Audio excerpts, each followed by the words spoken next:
The teachers under the banner of the Federation of All School Teachers of Meghalaya, Fastom, who have been fighting for their demands for the past 3 years, have finally packed their bags to leave for home. This decision has come a day after the State Cabinet had announced its approval of the enhancement of teachers' salary, which, though it has not completely met their demands, yet is somehow close to an answered prayer. Speaking to media persons on the 5th of July 2022, the spokesperson of Fastom, Lingdor, informed that the agitational program has been called off, but the teachers will continue to fight for the annual 5% increment against salary for all the ad hoc school teachers of the state.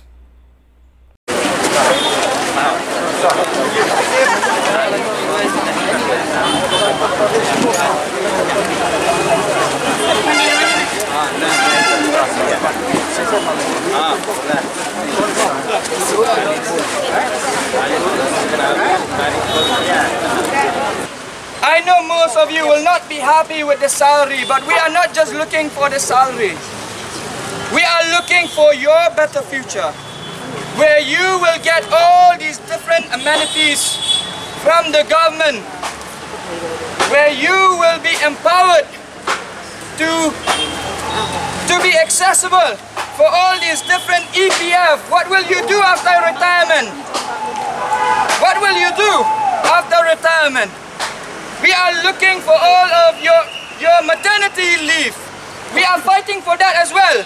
We want the teachers of the ad hoc to also get maternity leave.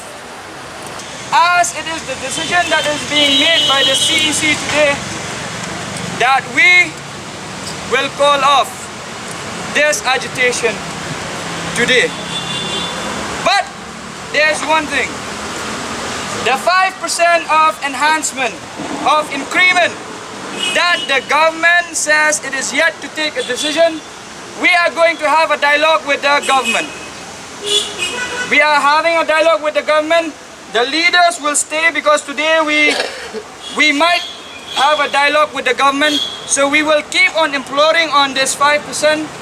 However, I want you to not be sad anymore. Be happy. There is a victory that you have just won. And let us remember one thing. We want so much more than the money. We want the love of the people. We want the love of those people we have never seen before. These strangers who have come to help. We want their love.